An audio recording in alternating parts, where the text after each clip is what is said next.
Il était une fois un vendeur d'eau qui vendait son eau dans les marchés. Il était connu pour captiver les gens avec ses histoires. Les gens racontaient que du bien sur lui, et cela arriva aux oreilles du roi qui régnait à cette époque. Le roi demanda alors à son ministre de le ramener au palais. Le roi le rencontra alors et discuta avec lui afin de lui demander de travailler pour lui au palais. Il distribuerait alors de l'eau aux gens du palais tout en contant ses fameuses histoires. Le vendeur d'eau accepta volontiers cette belle offre. Le temps passa et il devint très apprécié par les invités du palais et par le roi lui-même.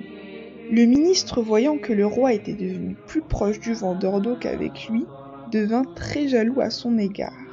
Le ministre a alors eu l'idée de créer un complot afin de faire détester le vendeur d'eau au roi. Il alla voir le vendeur d'eau et lui dit « J'aimerais t'avouer quelque chose. J'ai beaucoup discuté avec le roi et il m'a dit qu'il avait du mal à supporter ta mauvaise haleine. Il m'a demandé de te dire si tu pouvais mettre un foulard devant ta bouche lorsque tu racontais tes histoires. » Le vendeur d'eau, un peu gêné, lui répondit « D'accord, je ferai ça dès demain, Inch'Allah. » Le lendemain arrive et le vendeur d'eau se présente au roi avec son voile devant la bouche. Le roi était un peu étonné de le voir ainsi, mais ne fit pas très attention. Les jours passèrent et le vendeur d'eau continua de se présenter au roi avec ce foulard. Le roi demanda alors à son ministre « Saurais-tu pourquoi le vendeur d'eau se couvre-t-il le visage ainsi ?» Le ministre lui répondit alors « Je suis désolé, mon roi, pour ce que je vais vous dire, mais il se plaint de votre mauvaise haleine. Je ne voulais pas vous le dire plus tôt de peur que vous me punissiez. » Le roi se mit alors dans une colère noire et alla voir sa femme pour lui raconter cela. Sa femme lui dit alors qu'il ne pouvait pas se laisser humilier ainsi et qu'il devait faire quelque chose. Il décida alors de l'exécuter.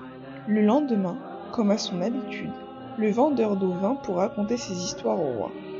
Le roi avait discuté avec celui qui s'occupait des exécutions plus tôt dans la matinée en lui disant « Écoute, le premier qui sort dans la cour du palais avec un bouquet de fleurs, tu lui coupes la tête. » Le vendeur d'eau venait donc de finir son histoire. Le roi lui tendit alors un bouquet de fleurs, le faisant passer pour un acte de remerciement. Le vendeur d'eau quitta alors le roi et se dirigea alors vers la cour du palais. C'est à ce moment qu'il croisa le ministre qui lui demanda « Qui t'a donné ce bouquet de fleurs ?» Il lui répondit que c'est le roi.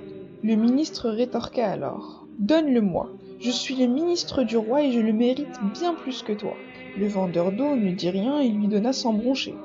Le ministre sortit dans la cour du palais avec ce bouquet de fleurs et se fit exécuter sur le champ.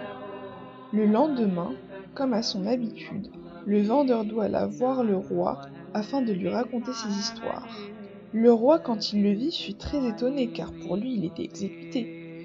Il le laissa finir son histoire puis il lui demanda « Dis-moi, pourquoi tu te couvres le visage avec ce foulard ?» Il lui répondit alors « Désolé mon roi, mais votre ministre m'a dit que vous vous plaigniez de mon haleine, alors je ne voulais plus vous offenser. » Le roi lui répondit « Je vois. Concernant le bouquet de fleurs que je t'ai donné hier, où est-il passé ?» Il lui répondit alors « J'ai croisé votre ministre et il m'a dit qu'il méritait ces fleurs plus que moi, alors je lui ai donné. » Le roi se mit alors à sourire, comprenant ce qui s'était passé, et lui dit « Il a bien raison ce ministre, il mérite ces fleurs bien plus que toi. »